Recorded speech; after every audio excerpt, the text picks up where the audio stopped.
Alright guys, how's it going? Well, I've just had a shower and I was just about to jump in bed. I'm flying to the UK in the morning, so I wanted to try and get some Zeds in. Not that I have much joy with those. How are you doing? You alright? Listen, I had to touch base with you because Paul Joyce has surfaced. That's right. Now, Paul Joyce writes for the Times. I'm sure you know who Paul Joyce is. If you don't, he is the best, the closest journalist to the people that run Liverpool Football Club on a day-to-day basis. So when I read an article from Paul Joyce, I always think, what does Michael Edwards want me to know, right? And I also think to myself, why is this news out there? Who does it benefit, etc., etc., right? Depending on, of course, what the context or contents of his piece is, right? Now, this article is about the signing of Hugo Ekitike, right? So standard stuff, really, like, well, we're reading about it, don't, because it's happened, right? So basically, Ekitike completes move to Liverpool in £79 million deal. And the article goes through explaining how long Liverpool have liked him and things like that, right? But I'm not interested in Ekitike in this article. If you follow me on my live streams or when I talk about Paul Joyce, I tend to look for other things in his articles when it's one like this, right? So this is an information update, if you like, because, oh yeah, the deal is done, blah, blah, blah, right? You look for other things in the article, usually maybe the last one or two paragraphs, right? And so I've skipped through this article. Now, if you want to read this article, I don't know if it's behind a paywall or not, because I do subscribe to the Times, right? But if you wanted to view this article at the Times or an article on The Athletic and you don't subscribe, what you do is you get the URL, right? So you locate the article, get the URL, the web address, if you like, www and all that, and you go to a website called archive.ph. You type that in on your browser, archive.ph. Second box down, post in the URL from the Times, the Athletic, the Mail, wherever that's behind a paywall, and you should be able to view it. Sometimes it can take a while for it to update, if you like. So if it's just gone live, you might have to wait a little bit. But that's what my friend was telling me you can do. I do pay for the Times and I do pay for the Athletic.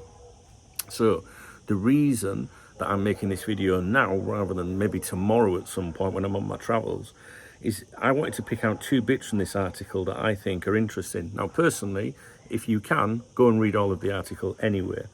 I would recommend that because it's quite interesting. But the bits I want to bring to your interest are as follows, right? Liverpool retain an interest in Newcastle's Alexander Isak, right? You can take that as gospel. There isn't a journalist or one of the clique of the journalists that are just saying shit to fill space, right? That will be accurate, right? But it goes on to say, there's a but, and it's just saying, with the St. James's Park Club insisting the Sweden international is not presently for sale, they believe Ekitike, who scored 15 goals in the German top flight last season and 22 in all cup competitions, can flourish under Slot's tutelage, right? Forget all that waffle.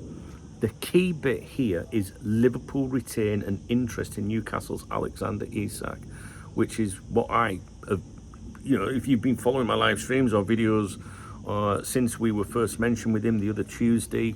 What day are we on now? Wednesday, is it? Yeah. So it wasn't yesterday, it was the Tuesday before. That's when all the Liverpool Isak stuff was kind of out everywhere. And then we got Ekitike and everyone was like, oh, that's dead then. No, I've stayed in there and said, no, I still think we have an interest. And there he is, Joyce saying it. So mark my words, the Isak situation is not dead yet. Even if he stays at Newcastle, when the transfer window closes, I would still continue to think that there could be a possibility. This is massive for me personally, right? Seeing Joyce say that. The other thing as well that I want to mention is he goes on to say, Liverpool, who are also interested in the Crystal Palace centre-back Marc Guéhi, and then he just goes on to say, I've already sold whoever, doubts over Nunes, Diaz, Elliott, Chiesa, right? Those things, I'm not interested in those. He's basically saying there that Liverpool are still interested in Marc Guéhi, right? So there's the two key points for me personally from this article. So the article's about Ekitike, right? Um, if it's not Jack Daniels or John Smith, I can't pronounce it. I'm tired, all right? You know what I'm saying. My long-term viewers know what I'm saying. But so yeah, the article's about Ekitike. No, I'm not interested in that, to be honest with you. It's all done and dusted. But he's saying Liverpool retain an interest in Newcastle's Alexander Isak, and that is out there, right? So all the people involved in that situation know that Liverpool are still interested, and I think that's a positive. I've got to be honest with you. I'm going to leave it there with you. I'm a little bit tired. But yeah, if you get a chance to read the article, please do. You know, I would recommend it. But yeah, I think that's two key points in there. He's basically saying Liverpool are still interested in them players. I already know that, or think that, or assume that. But I know many of you asked the questions. Could we still do Isak Dunk? Have we given up on Guéhi? No. And that's your man, right? That's the most important man out there concerning Liverpool Football Club, in my opinion, when it comes to, checking credible news. The rest of the fuckers, they'll all piggyback on it and stuff like that. But he's the man, all right? Followed by Ornstein, okay? Those are the only two Liverpool journalists in the world that you need to pay attention to, all right? I mean, Ornstein isn't exclusively Liverpool, but he's your man, for obvious reasons with his connections to the ownership and all that, all right? You listen to a bit of Fabrizio Romano for shits and giggles, but anybody else, I won't waste your time.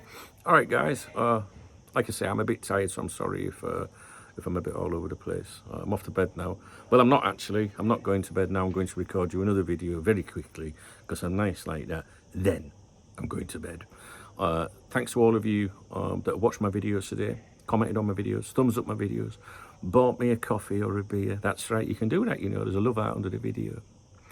I will give you guys a shout out in my morning briefings on my other YouTube channel, Duncan Oldham. The link is in the video description to that channel, and it'll also pop up on the screen. In fact, actually, it might not pop up on the screen because I'm just uploading this from my phone. I'm not fucking around on the laptop tonight. All right, guys. So positives, in my opinion. The Ekitike stuff, interesting. Yeah, that's really, really, really good. But the key points in the always dig deep into his articles to see what else he says. DKB, Dunk knows best. Hooray.